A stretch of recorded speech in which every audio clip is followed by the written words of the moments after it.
When Prince Harry's book Spare came out, you just know that there were some journalists chomping at the bit to figure out what their nicknames were so they could write articles about themselves. Exhibit A, Exhibit B. But there's one in particular that you didn't hear from, that you will probably never hear from, and that is Rebekah Brooks, known in the book by her anagram, Rehabber Kooks. A fitting name considering that she was the editor at the time that ran the 7-page spread in 2002 about Harry's drug shame.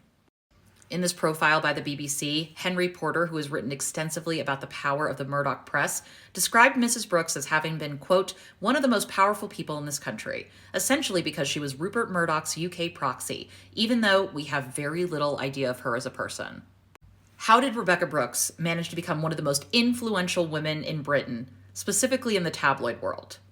How did she rise to the top in a male-dominated field? Who is Rebekah Brooks? In some ways, Rebekah Brooks reminds me of her colleague and friend Piers Morgan, without the desire to make herself part of the story. Like Piers, she is a walking contradiction, and that probably comes from her desire for power above all else. It's been said that she doesn't have strong political leanings, but will pretty much go wherever the wind is blowing. Rebekah was arrested in 2005 for assault on her then-husband Ross Kemp, while the Sun was running a campaign against domestic violence. She was a co-founder for Women in Journalism, an organization to help promote women's careers in the field. But when Claire Short, a former cabinet minister, criticized the sexism of the Sun's Page 3, a page dedicated to topless women, Wade ran a hands-off Page 3 campaign. She ran a picture of Short's head on a flabby, naked female body and described her as fat, ugly, short on looks, and short on brains. Not particularly feminist of her. Then there is Rebekah and her deputy editor at News of the World, Andy Coulson, who were outing affairs of public figures in News of the World while they themselves were having an affair that lasted from 1998 till 2004. In this series, we are going to get to know Rebekah Brooks to the best of our abilities. Because Rebekah is not someone that talks to the press. She doesn't give interviews. So I mostly have to rely on extremely good reporting and in-depth profiles on Rebekah. So we're going to get to know Rebekah Brooks, the key to her success, the role she played in a phone hacking scandal that took down a 100-plus-year-old newspaper, but not her. And we will try to start to answer the question, times have changed, but has the British media, specifically the British tabloids? Rebekah Wade was born in May of 1968 in Warrington, England. For my astrology fans, she is a Gemini. In her late teens, Rebekah decided that she wanted to be a journalist. She attended London College of Printing for a bit. It's been said that she attended the Sorbonne in Paris, but all we know is that she took a class or two, but never graduated with a degree.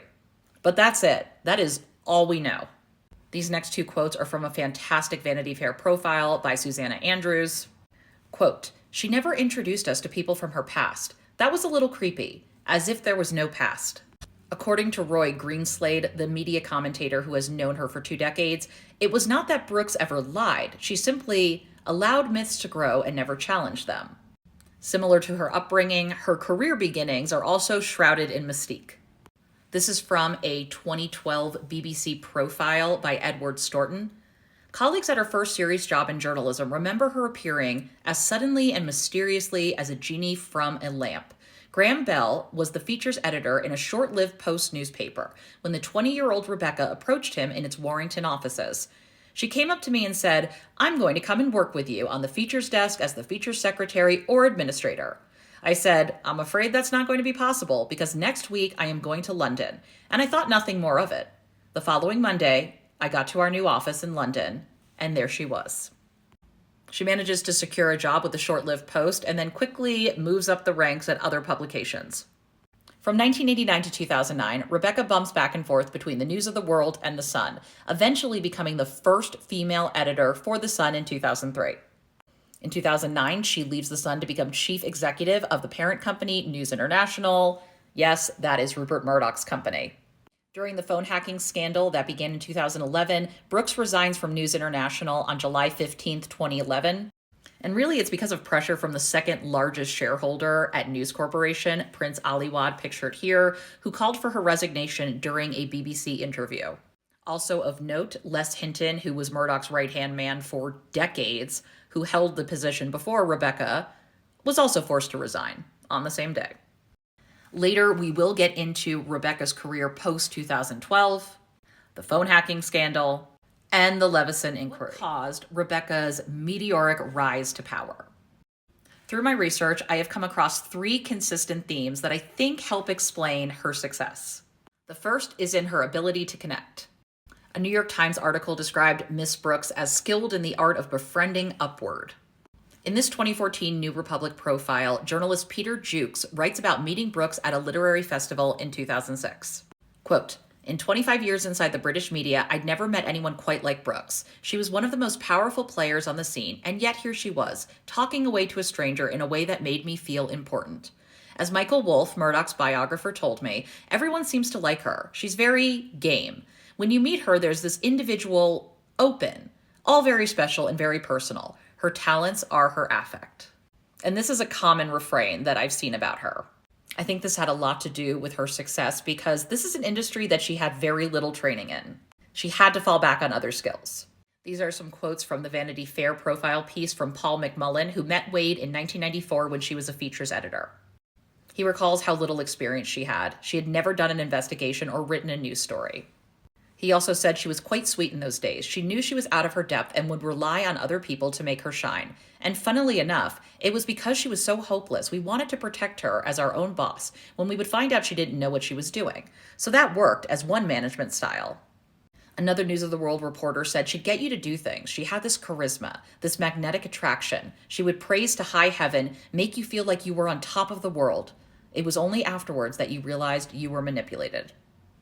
It said that as she rose up the ranks, she became very rude and abrasive, and in one instance reportedly threw an ashtray at the staff when a rival paper scooped them.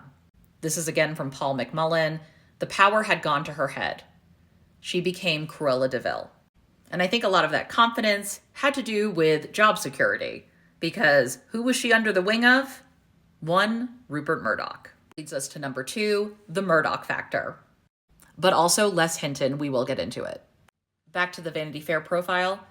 It appears that Murdoch and Brooks met sometime in the mid-90s, but people started to notice their closeness in 2000, especially when, quote, he suddenly fired Phil Hall, the respected editor of the News of the World, and gave his job to Wade.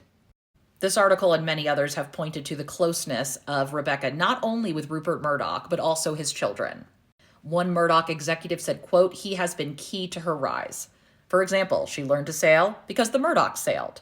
She was among a select group that was invited to Elizabeth Murdoch's bridal shower. She ingratiated herself into this family.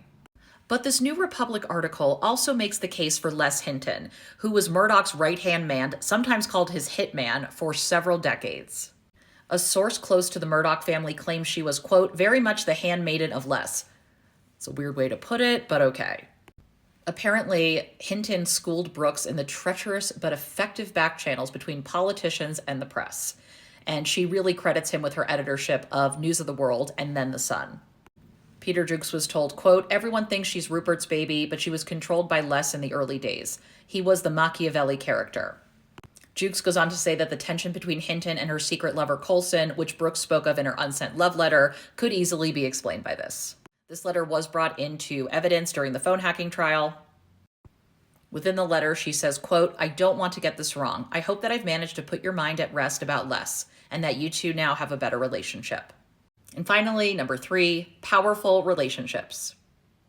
I think a big part of her success lies in her ability not only to befriend powerful men, but also their wives. But as Gordon Brown would find out, a friendship with Rebekah would not stop him from showing up in the papers.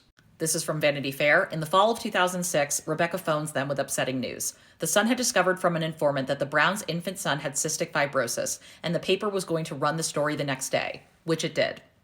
Continuing on, the Browns, who had already lost a baby daughter and were still coming to terms with the news of their son's illness, were devastated.